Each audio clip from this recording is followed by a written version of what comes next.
Storytelling is one of the most powerful skills you can learn. The people who have the most influence on this planet are good storytellers. Teachers use them to convey important concepts. Comedians use them to make us laugh. Companies use them to sell us their products, and politicians use them to campaign and take power. A recent study even found that good storytellers are seen as significantly more attractive and are even considered more important. So how exactly do you become a good storyteller? Well, every good story is told in the same exact format that is comprised of 3 parts. If you can learn and master these 3 parts, you can become a significantly better storyteller. The first part is the setup. This is where you set the scene for your story. You give the listener enough details for them to know what you're going to talk about. Think of it as the cover of a book. If you don't have a proper setup, a proper cover, people will not listen to your story. They're not going to pick up that book. You'll hear comments like, "Oh, you're so random," or "Haha, you're so weird," if you do not have a proper setup. What you want to make sure too is that your story is relatable to the subject at hand. For example, if my friends were talking about their crazy college roommates, I could bring up a story about my old roommate. If my friends were talking about people they looked up to in the past, I could bring in a story about my boss, who I used to look up to.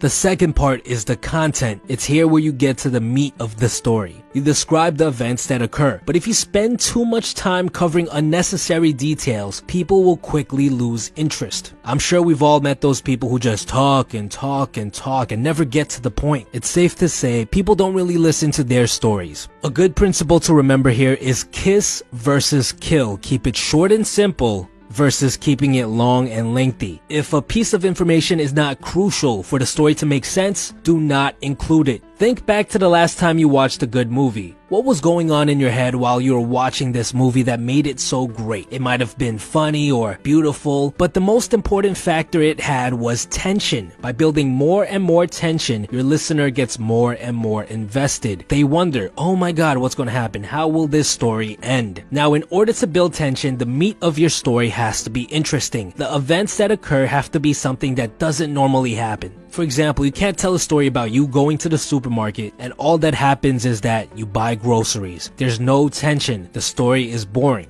If people stop paying attention halfway through your story, it's because you're either killing it or you're not building enough tension. The third and final part of a good story is the resolution. It's here where you release all of the tension you built up in the previous step. In comedy, the resolution is the punchline. In presentations, your resolution is your conclusion. If you don't properly resolve your story, people will not realize your story is done. Now, I know that this is a lot to take in, so what we're going to do is we're going to analyze a couple of stories and break down exactly what part is what so you can get an idea of exactly how you should tell a story. I think it's very important to have a mentor you can look up to. The man who taught me everything I know about hustling, work ethic, chasing your dreams was my old sales manager. So one day he was out trying to make some sales. He knocks on the door and a guy opens up and says, "What do you want?" So my boss starts his pitch. "Hi, nice to meet you. My name is Jim. We did some updates in the area. I'm just here to talk to you about your internet." And the guy goes, "Oh, you're a salesman, right? Well, get the fuck off my porch." Now, the thing about being a good salesman is that you have to stay persistent. You'll be surprised how many extra sales you can make by just standing your ground. So my boss goes, "Look, I understand you're busy, but it's only going to take 30 seconds. So the guy reaches behind his back, pulls out a gun, and pistol whips my boss right across the face. And you know what my boss said? "Okay, so now can we talk about your internet?" Man, I couldn't have asked for a better mentor. So if we take a look at this top part right here, this is the setup.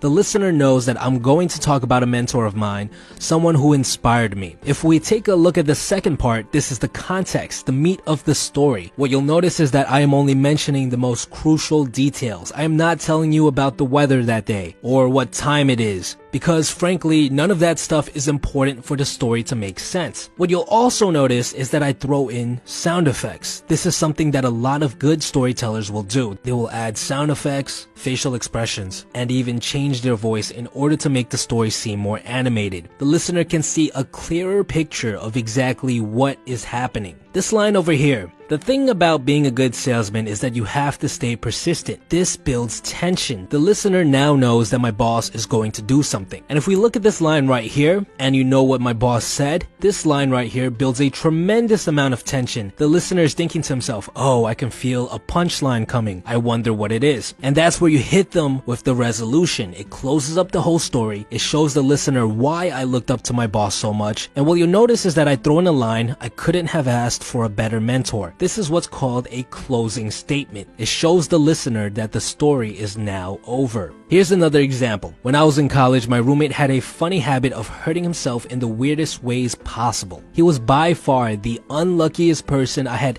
ever met in my life. So one day he comes back into our room looking really sad. So I say, Adam, what happened, man? He looks at me and says, oh man, my girlfriend just broke up with me. Well, do you want to talk about it? No, I'll be fine. So I was like, okay, I understand. Sometimes us guys need to get over things by ourselves. I turn around and go back onto my laptop, and suddenly I hear, I turn around and Adam is clutching his arm and there's a knife about an inch deep into his hand. Blood's just spraying everywhere.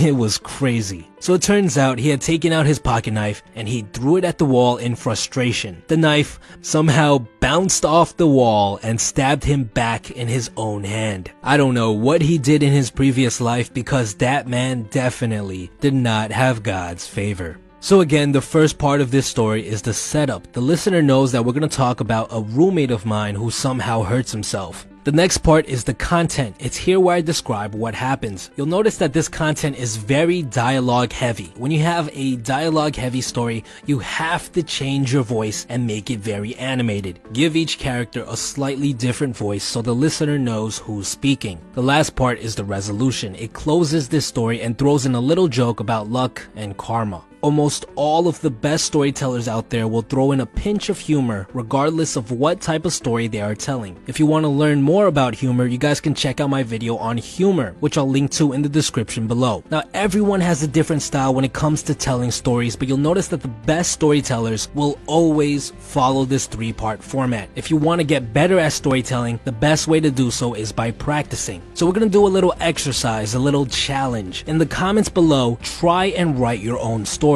Try to follow all of the tips that I mentioned in this video, as well as the three-part format. After posting your story, I'll give you some constructive criticism.